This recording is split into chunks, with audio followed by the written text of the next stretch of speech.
మీకు చేత కాకపోతే చేత కాదని చెప్పండి. మరి ఎస్ఎస్‌సిలో లీగల్ ఇష్యూస్ ఎందుకు రావు? వాళ్ళు ఎగ్జామ్ పెట్టిన తర్వాత గూడా మొన్న జీడీ కానిస్టేబుల్ చూడు ఫస్ట్ ఒక నోటిఫికేషన్ ఇచ్చిండ్రు. తర్వాత మళ్ళీ దానికి అదనంగా అలానే పోస్టులు కలుపుతూ మళ్ళీ ఇంకో అదనంగా పోస్ట్ యాడ్ చేసిండ్రు. మరి ఎస్ఎస్‌సికి రాని నీకు లీగల్ ఇష్యూస్ నీకు టీఎస్‌పీఎస్సీ బోర్డ్ టీఎస్‌పీఎస్సీకి వస్తదా అది? టీఎస్‌పీఎస్సీ ఎంత ఎస్ఎస్‌సి బోర్డ్ కింద సాఫ్ట్ సెలక్షన్ కమిటీ బోర్డ్ కింద టీఎస్‌పీఎస్సీ బోర్డ్ ఎంత? చాలా చిన్నది. అది దేశవ్యాప్తంగా నిర్వహిస్తది. అంటే వాళ్ళకి రాని లీగల్ ఇష్యూస్ మీకొస్తాయి. రైల్వేలో గాని ఈవెన్ యూపీఎస్సీలో కూడా యాడ్ చేస్తారు. మీకు చేత కాకపోతే చేతగాని చెప్పండి. లీగల్ ఇష్యూస్ అంటే లీగల్ ఇష్యూస్. ఇప్పుడు ఆ లీగల్ ఇష్యూస్ పోయి రాజకీయ వాదం వెతుక్కోరు. నువ్వంటే రాజకీయమోడు, వాడు చేయమన్నాడు, వీడు చేయమన్నాడు, ఎవడో చేయమంటే చేయలేదు. మాకు చేయబుద్ధి అయ్యే మీకు చేసినాం.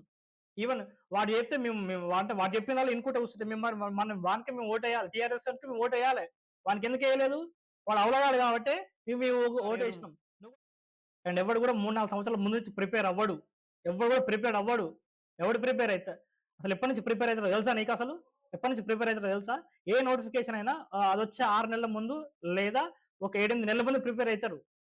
ఇప్పుడు ఈవెన్ చిన్నపాటి సెమిస్టర్ ఎగ్జామే చిన్నపాటి సెమిస్టర్ ఎగ్జామ్ ఆ సెమిస్టర్ ఎగ్జామ్ డిగ్రీ గాని, పీజీ గాని పనికిరాని సెమిస్టర్ ఎగ్జామ్‌లే ఒకదాని తర్వాత 2 గ్యాప్ లేకుండా పెడితేనే చిరాకు దొబ్బుతది. అరే ఎవడ్రా వీడు? ఏం ప్రిన్సిపల్ రా వీడు? అసలు గ్యాప్ లేకుండా పెడుతూనే తెలుసా వీనికి స్టూడెంట్స్ బాధలని అనుకుంటాం. సెమిస్టర్ ఎగ్జామ్స్ మళ్ళా ఫెయిల్ అయితే మళ్ళా రాసుకోవచ్చు. దానికి అవకాశం ఉంటది. ఇది జీవితం. డీఎస్సీ ఎగ్జామ్ అయిపోయినా మరుసటి ఒక్కరోజు గ్యాప్ తర్వాత ఎవడన్నా గ్రూప్ 2 పెడతాడా?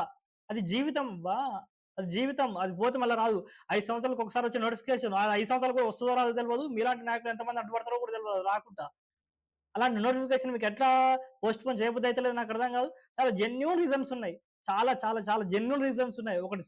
ఒకటేమో సేమ్ సిలబస్ మధ్యలో గ్రూప్ 1 మెయిన్స్ ఉంది. ప్లస్ బీఈడీ ఎగ్జామ్ ఉంది. ప్లస్ సేమ్ సిలబస్ అవన్నీ ఒక చివరికి పెట్టుకుంటే మీకు నొప్పేం వచ్చి ఇప్పటికిప్పుడు జాయిన్ అయ్యి ప్రభుత్వ అధికారులు ప్రభుత్వాన్ని పైకి తీసుకొచ్చి భారతదేశంలో నంబర్ 1 చేసి ప్రపంచంలో నంబర్ 1 చేస్తున్నారు. మీరు ఇప్పటికి చేస్తే. ఇదంతా చేతగాని వ్యవస్థలు, చేతగాని నాయకులు మీరు. మీరు గనక ఈ గ్రూప్ 2 పోస్ట్‌పోన్ చేయకపోతే విద్యార్థులలో చాలా వ్యతిరేకత వస్తది. ఆల్రెడీ ఒకాయన ఇట్లనే నిరంకుశంగా, నిష్పక్షపాతంగా వ్యవహరిస్తేనే ఆయన చైర్ ఊడగొట్టి, ఆ చైర్ తీసుకొచ్చి మీకే ఇష్టం. మాకు తెలివి లేదా?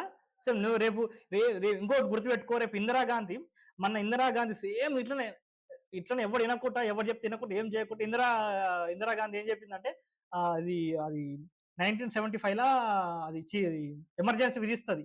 ఎమర్జెన్సీ విధిస్తే నెక్స్ట్ వచ్చే ఎలక్షన్‌లో ఏమైందంటే అట్టర్ ఫ్లాప్ అయింది ప్రభుత్వం. ఎంత దారుణంగా ఓడిపోయిందంటే కాంగ్రెస్ చరిత్రలోనే ఓడిపోయినంత ఘోరంగా ఓడిపోయింది. అది కూడా సేమ్ ఇట్లా నిరంకుశంగా వ్యవహరిస్తేనే. ఇష్టం వచ్చినట్టు చేస్తే గట్లనే ఉంటది. రేపు రేపు ఇప్పుడంతా ఎలక్షన్ లేకపోవచ్చు. కానీ రేపు జరగబోయే ఎలక్షన్‌లు ఇవి స్థానిక ఎలక్షన్‌లైనా, నెక్స్ట్ వచ్చే ఎలక్షన్‌లైనా నిరుద్యోగి అనేటోడు మర్చిపోడు. అస్సలు మర్చిపోడు. ఎందుకంటే పింఛన్ ఇచ్చేటోనికి పింఛన్ ఇస్తే, ఇయ్యకపోతే ఒకసారి ఇస్తే వాడు గుర్తుపెట్టుకుంటాడు. ఇది మా జీవితం. మా జీవితాలతోటి ఆడుకుంటే ఎవడు కూడా మర్చిపోడనేది మేము చెప్తున్నాం. మళ్ళీ తక్షణమే పునరాలోచన చేసి గ్రూప్ 2కి సంబంధించి వెబ్ నోట్ రిలీజ్ చేయాలని మేము ఉస్మానియా యూనివర్సిటీ వేదికగా ఒకసారి వేడుకోవడం అయితే జరుగుతుంది. ఒకసారి ఆలోచించండి జెన్యూన్‌గా అసలు ఎందుకు వాయిదా వేయాలి అనేది అంశం మీద ఒకసారి ఆలోచించి వాయిదా వేయాలని కోరుకుంటూ మీ సతీష్.